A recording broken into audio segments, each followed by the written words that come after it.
मसूद अजहर के चीथड़े ऐसे ही उड़ेंगे, हाफिज सईद के टुकड़े टुकड़े ऐसे ही होंगे।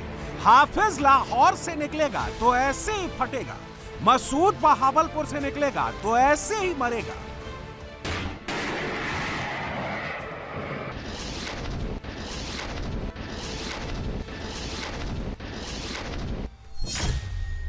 यह हिंदुस्तान की फायर एंड फॉरगेट यानी दागो और भूल जाओ man portable anti tank guided missile है।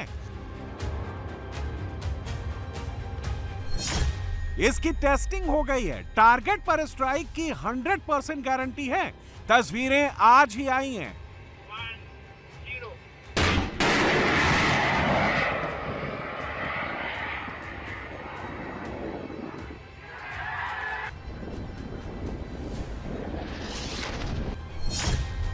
मोदी ने भी नई वार्निंग दे दी है। जर्मन चांसलर की मौजूदगी में पाकिस्तान ने ऑपरेशन सिंदूर 2 की चेतावनी जारी कर दी है। आतंकवाद पूरी मानवता के लिए एक गंभीर खतरा है। इसके विरुद्ध एकजुट होकर पूरी दृढ़ता से लड़ाई जारी रखेंगे, लड़ाई जारी रखेंगे, लड़ाई जारी रखेंगे।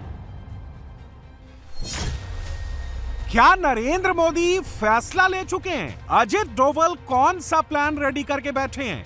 इंडियन आर्म्ड फोर्सेस किस ऑर्डर का वेट कर रही हैं?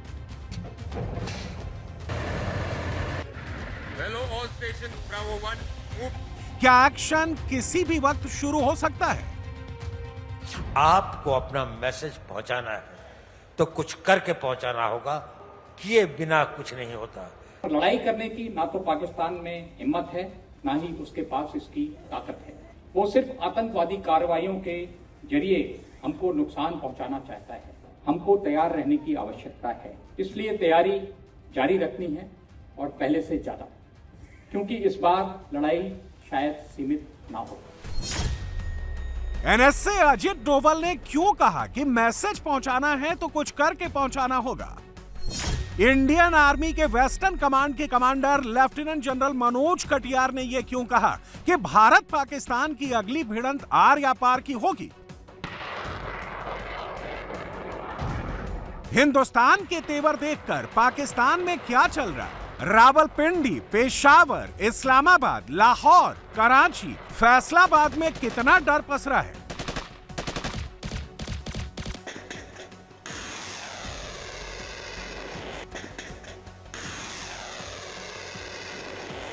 भारत हमला कर देता है, आप क्या करेंगे? मैं आगे जो सूरत हाल देख रहा हूं, पाकिस्तान को फाइनली घेरा जा रहा है, जो इन जर्नलों को समझ नहीं आ रही। आखिरी नंबर पाकिस्तान का है। पाकिस्तान को माशी तौर पे इतना मजबूर कर लिया जाएगा कि जो हमला करके फैसले करवाने हैं वो सारे करवा लिए जाएंगे। तो क्या जर्नलों को अदराक है कि हम कितने बड़े बहरान का शिकार होने वाले हैं? अल्लाह ना करे वो पाकिस्तान के साथ फिर पंगा लेगा। मगर बात यह है कि नरेंद्र मोदी को एहसास है इस बात का कि अब कहीं ना कहीं तो बदला लेना पड़ेगा। एंड माय सेंस इज कि क्योंकि वो खुद कहते हैं कि ऑपरेशन सिंदूर को हमने पॉज किया हुआ है। हाँ। केसरिया से मन जोगी हुआ रे, दिल झूमे देखो मतवारा हुआ रे। केसरिया से मन जोगी हुआ। हर पल मनाओ केसरी त्योहार। विमल बोलो जुबान केसरी। खत्म नहीं, पॉज किया हुआ।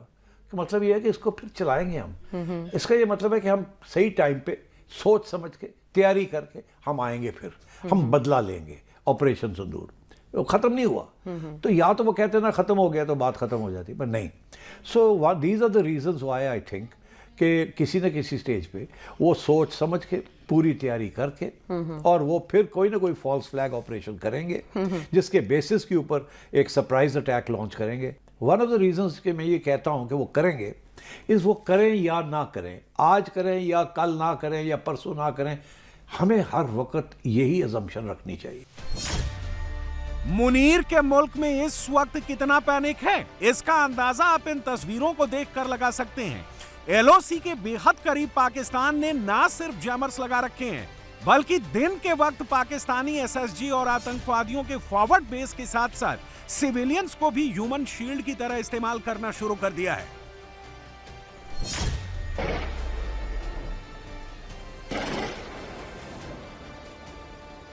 और रात के वक्त मुनीर ड्रोन भेजकर भी टो लेने की कोशिश कर रहा है कि हिंदुस्तान क्या करने जा रहा है।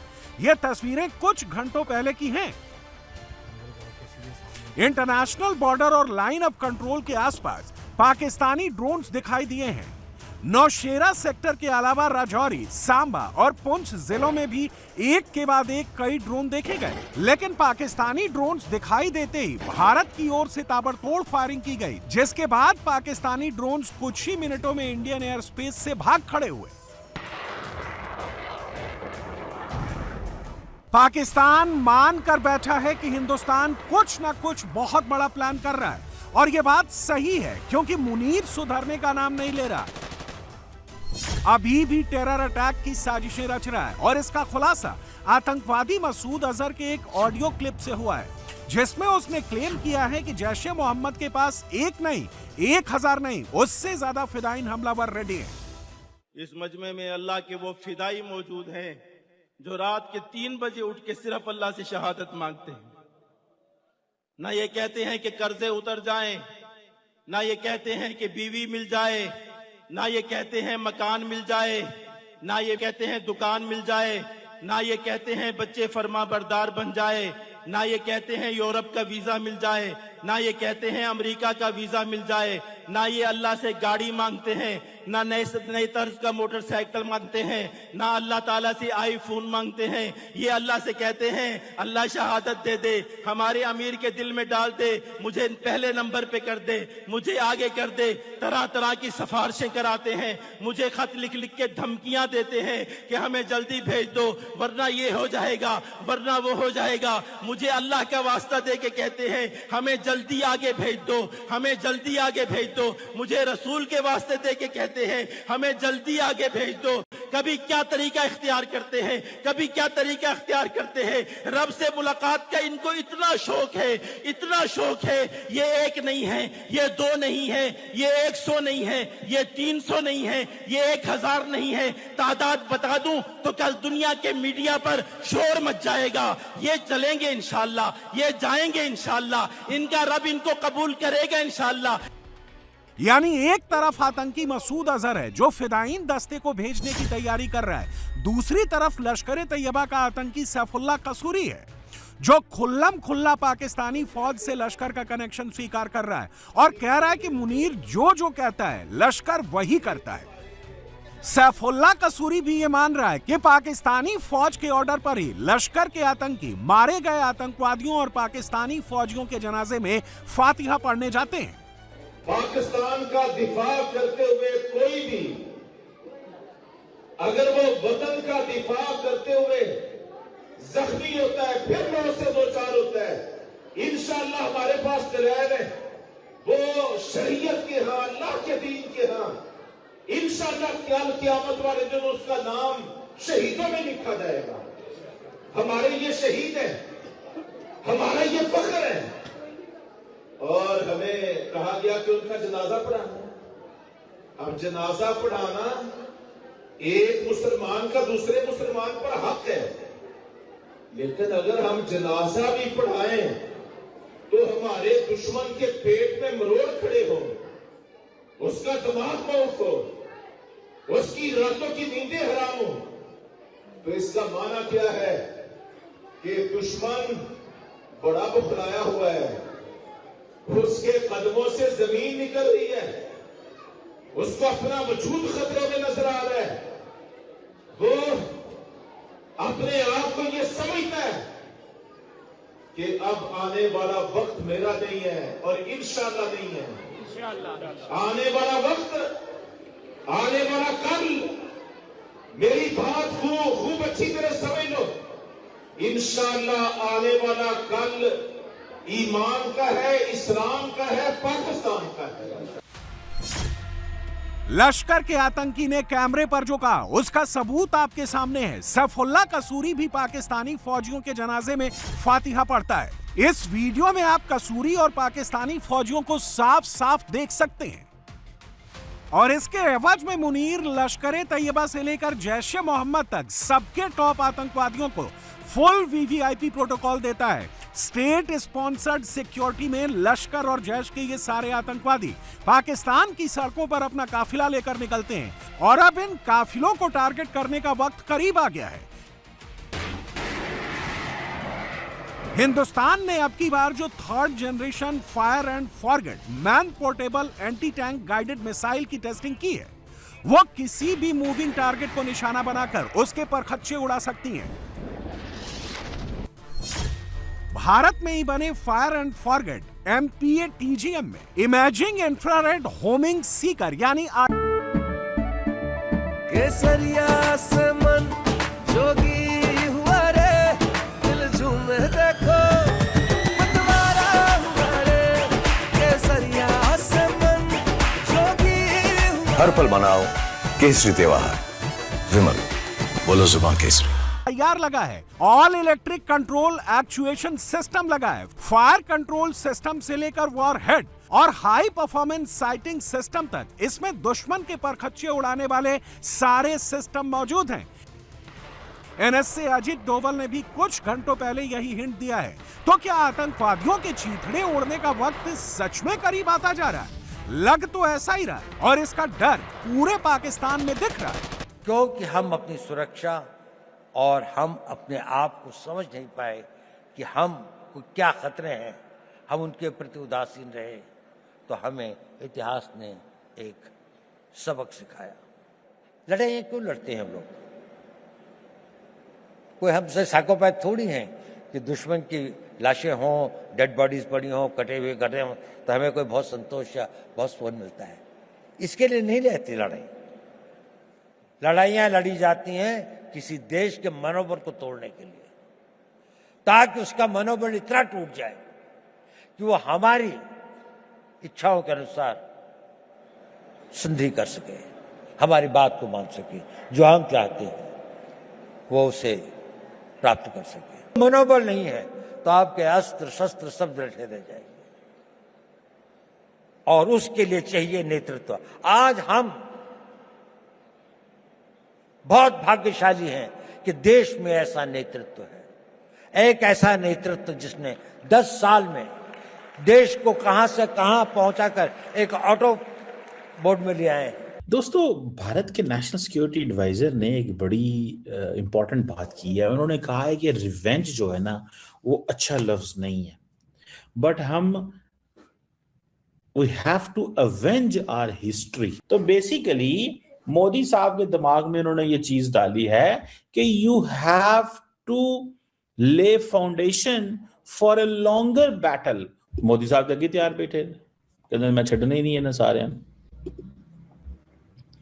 वो तो बिल्कुल तैयार बैठे हुए ना, कहते मैं छड़ने ही नहीं है ना, मैं भाड़ लेना सारे। ठीक है, तो इसका क्या करना है? What to do of this? Modi साहब तो अलर्ट है। अच्छा, एक बात हो गई। दूसरी बात क्या है कि India will not be the India, वो दबा हुआ इंडिया नहीं होगा। So there is a restoration of confidence. अब इंडिया एक कॉन्फिडेंट इंडिया है, पावर होगी। ये जो नैरेटिव है, मैं समझता हूं ये बेसिकली और आपको पता है, मैं वैसे मेरी जाती राय इसमें मैं आपको बताता चलूं कि डॉक्टर जो अजीत डोभाल साहब हैं, अजीत डोभाल साहब ही बेसिकली सारे का सारा जो ब्रेन है वो है प्राइम मिनिस्टर मोदी का। मोदी साहब जो चाहते थे, डोभाल साहब ने उसको प्रॉपर्ली ट्रांसलेट करके बताया। जो मोदी साहब सोच रखते थे उसको उन्होंने बेसिकली उनको फ्रेम करके बताया कि हमें करना क्या है। तो उनका टारगेट ना बरतानिया है ना उज्बेकिस्तान है, टारगेट क्या है? पाकिस्तान है। कि आप जानते हैं हिंदुस्तान पाकिस्तान के बीच में तो हमेशा से पाकिस्तान बनने से लेकर आज तक 36 का आंकड़ा रहा है। और अब एक बार फिर जी जो आप लोग जानते हैं लास्ट ईयर जो है दोनों के बीच में डिशिंग डिशिंग डिशिंग डिशिंग जी हाँ क्लैशेस चले और अब वो क्लैशेस जो है वो खत्म हुए। उसके बाद जैसे तैसे भी अभी सिचुएशन जो है वो आगे की तरफ बढ़ रही है।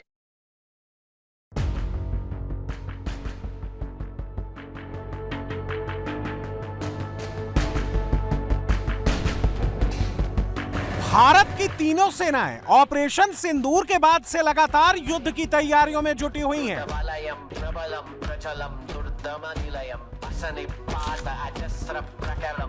और इस बार संभावना काफी ज्यादा है कि हिंदुस्तान प्री एम्प्टिव स्ट्राइक कर सकता है। और ऐसा क्यों है, इसकी दो वजह आप मसूद अजहर के ऑडियो क्लिप और लश्कर के सैफुल्लाह कसूरी के वीडियो में देख चुके हैं।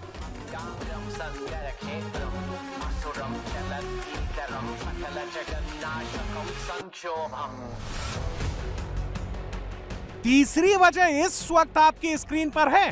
तस्वीरें पाकिस्तान के कब्जे वाले कश्मीर के बाघ इलाके की हैं, जहां लश्कर तैयबा रिहायशी इलाकों में अपना नया टेरर कैंप बना रहा है और इसके लिए बाकायदा डोनेशन भी मांग रहा है, जैसा कि आपको इस वीडियो में सुनाई भी देगा। सुनिए लश्कर का आतंकी कैसे डोनेशन मांग रहा है। अस्सलाम वालेकुम वरहमतुल्लाहि वबरकातुहू। भाईजान, ये जामा मस्जिद कुबा बाईपास रोड बाग है और इसका जो एक बहुत बड़ा मरहला था बीमों का, वो अल्हम्दुलिल्लाह मुकम्मल हो चुका है और इसके बाद अब ये शटरिंग लग रही है, ये तैयार हो रही है। आप देख रहे हैं भाई, आपके सामने काम कर रहे हैं।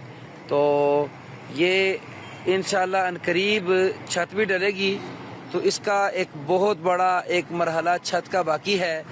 और इसके साथ साथ इस तरफ ये खस्ता हाल वाशरूम और ये वुजू खाना, तो ये सारी चीज़ तामीर होने वाली है।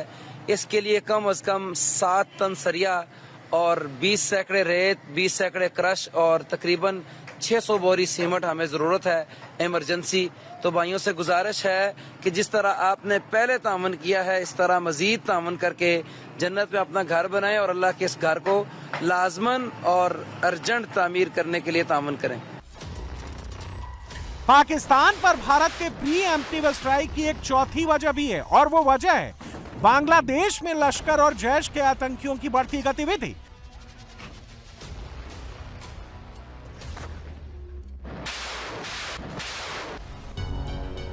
और यह कबूलनामा भी लश्कर तैयबा के टॉप कमांडर सैफुल्लाह कसूरी ने ही किया है। कैमरे पर पाकिस्तान बांग्लादेश की दोस्ती के किस्से सुनाए हैं, लेकिन दूसरी तरफ खुद पाकिस्तानी बता रहे हैं कि हिंदुस्तान से दुश्मनी मोल लेके न पाकिस्तान बचने वाला है न Bangladesh.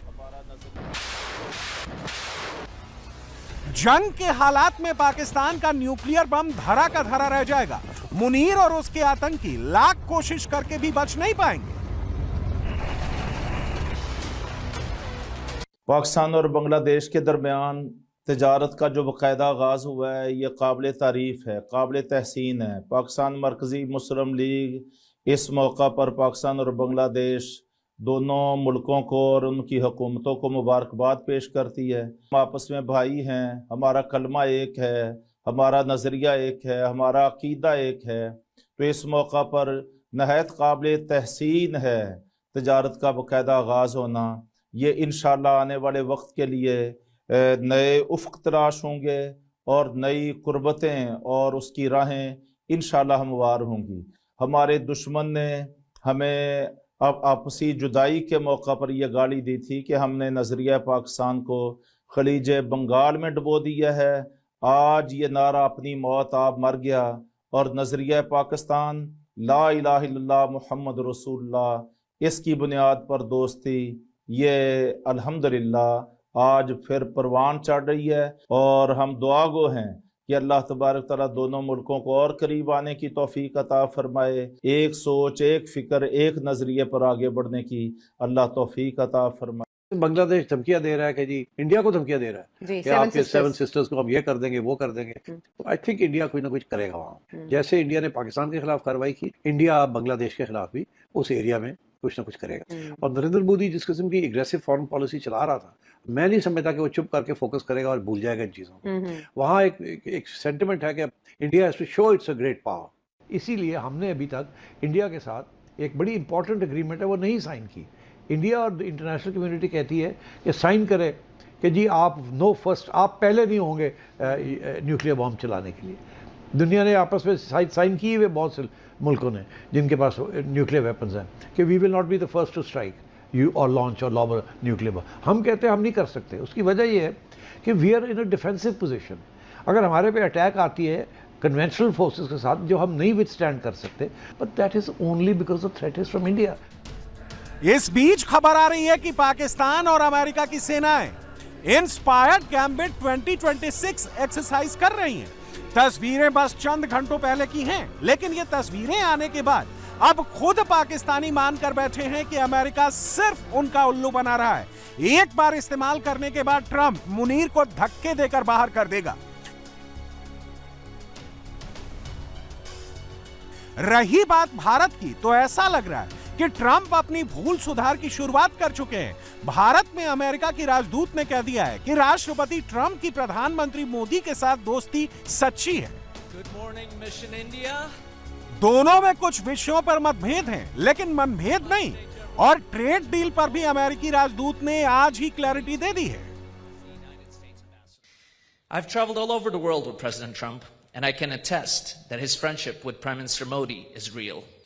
Real friends can disagree, but always resolve their differences in the end. Many of you have asked me for an update on the ongoing trade deal negotiations. Both sides continue to actively engage. In fact, the next call on trade will occur tomorrow. जिस भारत की कोई सुनता नहीं था, आज भारत के बगैर दुनिया का काम चलेगा नहीं। ये है हमारी नई ताकत, यही है भारत की सामर्थ्य। अब जब मोदी जी बोलते हैं तो दुनिया सुनती है, दुनिया उसका अनुसरण करती है। आपने देखा होगा अभी दुनिया के अंदर जो उथल पुथल मची हुई है, इसमें से हर देश की ओर से आवाज आ रही है कि मोदी जी आप कुछ करिए।